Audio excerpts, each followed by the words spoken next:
السلام عليكم ورحمة الله وبركاته. 5 أحلام لرؤية الميت بتبشرك بالسعادة بالدنيا. يعني ال5 أحلام دول من أسعد 5 أحلام هتراهم للميت. يا بشرى من يرى هذه الأحلام في منامه أو حلما واحدا منها في المنام، إن رأيته دل على سعادتك في الدنيا، لأنه هذه ال5 أحلام من أسعد وأجمل ما ستراه من أحلام للميت. الميت ده يشمل ميت تعرفه، أو أبوك أو أمك أو أختك أو صديق أو أي حد تعرفه مات وكان لك علاقة به. فإن رأيت هذه ال5 أحلام له أو حلما واحدا من هذه ال5 أحلام دل على سعادتك في الدنيا، سواء كنت رجل أو امرأة. في البداية نرجو من حضراتكم أن تشاركونا في الصلاة على رسول الله. اللهم صل على سيدنا محمد النبي وأزواجه أمهات المؤمنين وآل بيته وذريته كما صليت على آل إبراهيم إنك حميد مجيد. أول هذه الأحلام: إن رأيت الميت يأتي لك في المنام مبتسما ويخبرك بخبر سعيد مفرح، فسوف يحدث لك سعادة كبيرة في دنياك، سواء كنت رجلا أو امرأة.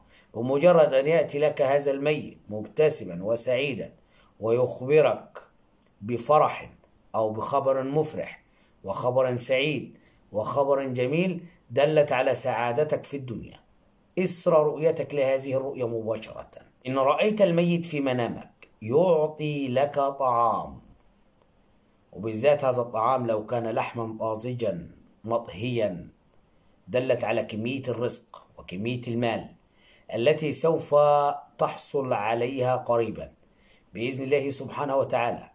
دلت هذه الرؤيا على أن الله سبحانه وتعالى كتب لك السعادة في الدنيا وكتب لك الثروة والمال بإذن الله سبحانه وتعالى وتوفيقه. إن رأيت الميت في المنام يعطي لك لبن بكميات كبيرة، دل على كمية الثروة التي سوف تحصل عليها أيضا. يجي الطعام واللبن. اللبن الرمز الثالث من الرموز المبشرة بأن الله سبحانه وتعالى كتب لك السعادة في الدنيا برؤية هذا الميت. كانت رؤية هذا الميت بشرة لك بالسعادة في الدنيا بإذن الله سبحانه وتعالى. إن حلمت الميت يعطيك لبن في المنام بكميات كبيرة، فما عليك إلا أن تشكر الله وتفرح لهذه الرؤية الجميلة التي سوف يكرمك الله سبحانه وتعالى إسر رؤيتك لها، سواء كنت رجلا أو امرأة. إن رأيت الميت في المنام يعطي لك جلباب طفل، فهذه الرؤيا تبشر هذا الرجل بحمل زوجته بمولود ذكر. إن كانت هذا الجلباب جلباب مولود ذكر أو طفل ذكر، فهذه الرؤيا تبشر بالحمل المؤكد.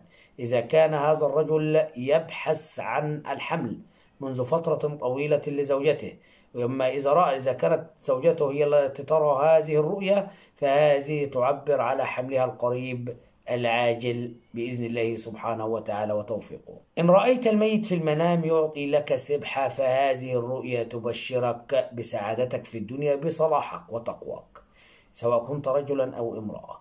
أي حد الميت يعطي له سبحة في المنام أو مسبحة، هذه الرؤيا تبشره بصلاحه وتقواه في الدنيا، وهذه أجمل سعادة وأجمل فرحة لصاحب أو صاحبة الرؤيا، لأن رؤية التقوى والصلاح في المنام أهم من رؤية المال، أهم من إعطاء المال في الدنيا، أهم من كل شيء، لأن كل شيء زائل إلا وجه الله سبحان الحي الذي لا يموت، ويبقى وجه ربك ذو الجلال والإكرام.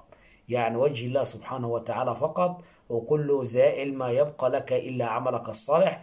لذا هذه الرؤيا الأخيرة أو الرمز الأخير وبالنسبة لي هو من أهم الرموز التي تبشر بالسعادة الحقيقية في الدنيا. السادة المشاهدين، أحبكم بلا حدود وأتمنى من الله لكم التوفيق. أشكركم والسلام عليكم ورحمة الله وبركاته.